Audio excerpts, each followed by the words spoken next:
So today, how do you take an image, and really what you're doing is, if you look at the original image here, we have two. We have a photograph of a phone on a neutral background. We also have an image of a box, so it's a photograph of a box, a neutral box. What we want to do is we want to map this image onto the box so that it looks like it's in 3D. It's a nice feature, so you can see that the grid wraps across and around the sides. We sort of did that in one-point perspective with that, it looked like an old red schoolhouse where we used the one-point perspective, and we removed the wreath from the side and we added a window. Well, this is just taking that and expanding on it. So my thoughts about this. It does a decent job. I would be happy with this if I were showing this as a comp to a client, meaning a comprehensive, meaning that, you know what, this is what the box is going to look like. And I think, you know, the packaging that we've come up with and the logo and the look and everything. But for a final piece that maybe would be used in an ad, I don't think it measures up. I think it could be better. The way I would go, and again, this is my prejudice, I think it has far more options and in many respects is easier to do, is that if you would build, instead of taking a photograph of the box like they have here, that if you were to build this box in a 3D modeling program, which does not take long at all to do, and then take the photograph that you want, this, and map it on the box, and then render it, which gives you a two-dimensional image, and it will look like the real thing. Not sort of look like it, it will look like the real thing if it's done properly. The other advantage to that is what if you decide later, or the client decides for you later, you know what, this is really nice, but we want it turned from the other angle. How do you do that? You can't with this, because you're working with two still images. It's fixed, so you'd have to set up the dummy box again and view it from another angle, or from the back or whatever, and then you'd have to take the photograph again, and then you would have to map the image on it. In 3D, before you render it or before you take a snapshot of it, when you look at it through camera view, you can rotate the camera or the object and view it from any angle in this virtual 3D world. And then you take a snapshot of it. You can do that as much as you like, and you can also animate it. So a lot of television commercials that you see with the animated stereo boxes and stuff like that that are dancing around and everything, that's how it's all done. Works much better, it's more efficient, I think, and you get a better job than in Photoshop, what you see here. However, not meaning to really rag on this, it does do an excellent job for what it does. And if that's all you have, if you don't know 3D, you don't have the 3D software, then this is an excellent way to go. Okay? Don't misunderstand me. But if I had my choice, and I really wanted it to look super, and I wanted to have all the options available to me to view it from any angle to make it look like a real box, really detailed, then I would probably do it in a 3D modeling program. I wouldn't do it in Photoshop. So this is what they end up with, and I won't do the whole thing, but I'll show you the glitch in this. And I might, if I remember correctly, I had problems with this myself before. So what I'm going to do is I'm going to first come over here. And actually what I should do first is take this and do select all, and I'm going to copy it. Command C to copy. So this puts the image in the clipboard. And then what I'm going to do, that's one way I think of doing it. I may have gotten this goofed up before. The next step is to use the image that we have of this template, this blank box. And what we're going to do now is I want to make sure that I have it selected here. I'm going to go to Filter, and I'm going to select Vanishing Point, similar to what we had done before. Okay, with this is not altogether that different from that red schoolhouse that we did. So I'm going to click here, and I'm going to move the mouse, and I'm going to click. Now they tell you to work from a different side. And I'm saying that what you need to do is you need to start with this side first. And then what you do is you hold down the Option key, or the Command key, I should say, and you click and you drag, and notice it pulls off another one at a 90-degree angle. So this is setting up the second side. And what we can do is we can move over the edge, and we can pull it forward or backward. Notice that it doesn't match quite yet, but I can hold down the Option key, and that allows me to rotate until it matches the angle, the perspective of this side. Then I move from the side, and I pull it until it matches or gets close to it. And now I have the top to do.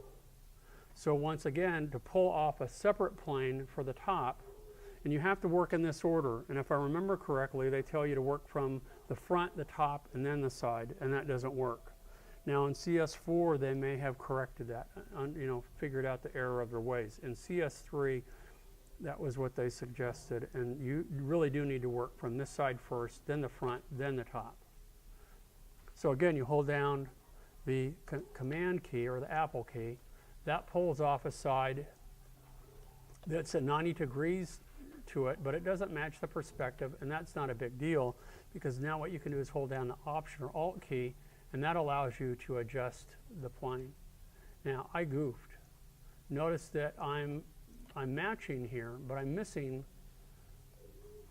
I don't know that I goofed. It's one of the shortcomings of this. See how it doesn't match in this back corner? So in order to fix that, you have to go all the way back and redo it. So I have to come back here and reset the whole thing if I'm unhappy with it, and start over again. So I'm going to go ahead and click here. Hold on. Click. Oh, come on.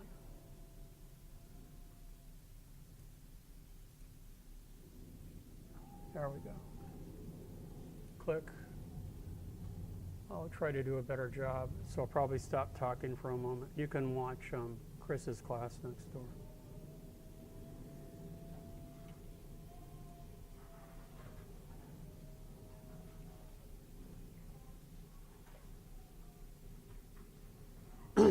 Chris likes everybody to enjoy the full impact of the movies and the sound, and it really cranks it up. Hold down the Option key, move it up. Let's pull this out, make sure that I've got everything. See, it doesn't quite match. And it looks like it's inconsequential, and for a comp it would be. But for a finished piece, I would be unhappy with it. So, just me, I guess.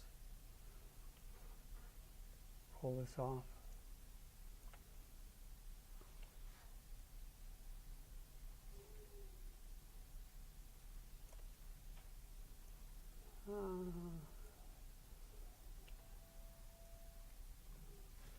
This would be better for it to match like so.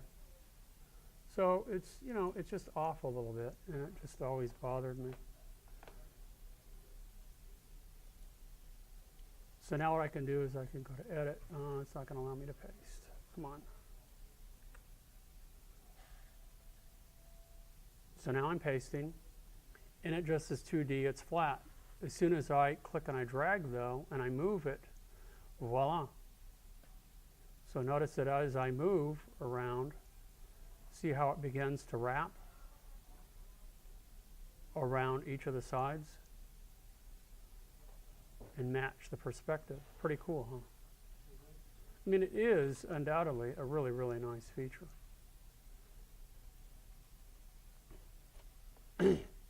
So now one of the other things that we can do is we can add some other stuff. We're going to add text from text that they've created in Illustrator, which is a good way to go. Illustrator has better type control. and we can put it in perspective, and because it adds it as a new layer, see that? We can go ahead over here. I can hide this now. We can add some layer effects, because if we look at this box here, see if they have left it here. Here's the box artwork. So here's the full art. You know, here's the shaped art. Here's some shadows that they've added. The type, separate different layers, and they all fit into that perspective, which is pretty cool. So if I turn some of these off, you can see how to turn the label off. We can work with that. The text from the side, which gives you all the ingredients, it gives you that sort of thing. Maybe we should work with that for a moment. So I'm going to come back. And I'm going to try doing this a little differently for a minute. I'm going to experiment for a minute. Let's see here. I'm going to take this. Here's my text, and I'm going to go ahead and I'm going to copy it. This is an Illustrator. Just copy. And I'm going to go back over here, and I'm going to go ahead inside my box layer here, and I'm going to go ahead and I'm going to paste. And I'm going to make it a smart object.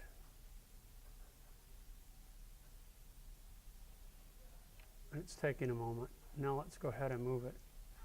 And it won't work. So I'm going to go ahead and delete it.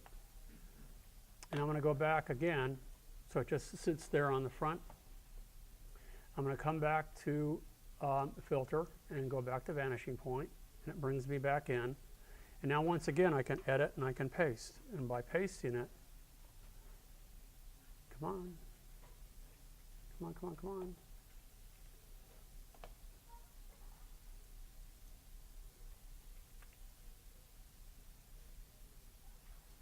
Why aren't you working?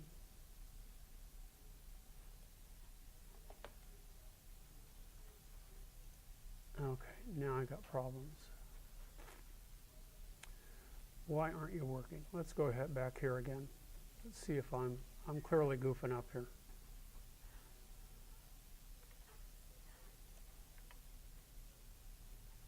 And I'm going to copy this again. Command C for copy. Let's go back over here. Got this selected. Let's go ahead and Command V for paste. And it won't do it. Why won't it do it? What am I missing?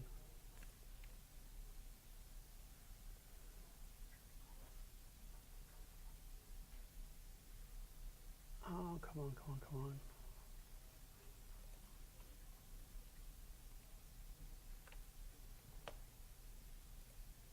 Oh. How about if I try this? Take this from here.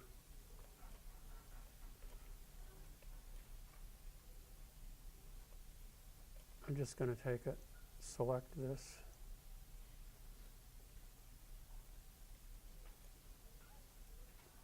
I didn't want that in there.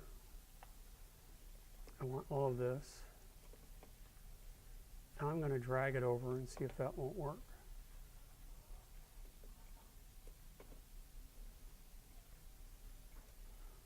I'm clearly screwing up. Anybody who's done this one? No takers? I know a couple people have. Because you can now add elements, and I'm clearly not doing this right. So let me, I got the first part going.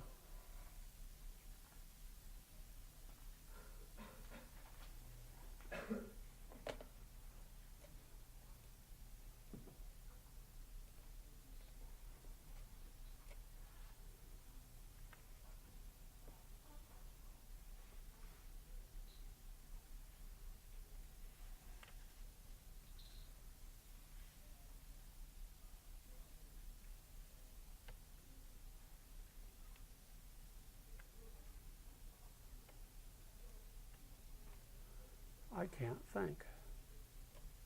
I'm going to have to turn it off for a minute, the video, and come back to this, because I'm having trouble adding these elements. And this would be no different, taking this from here, copying it. Let's try that. Let's come back over here. This is also done in here. Let's go ahead and select maybe the front plane and paste.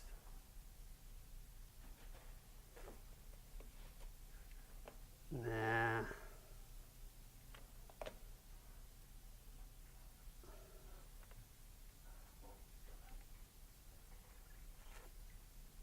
Okay, I give up. Let me stop the video and see what I'm doing wrong, and then I'll come back to it in a minute.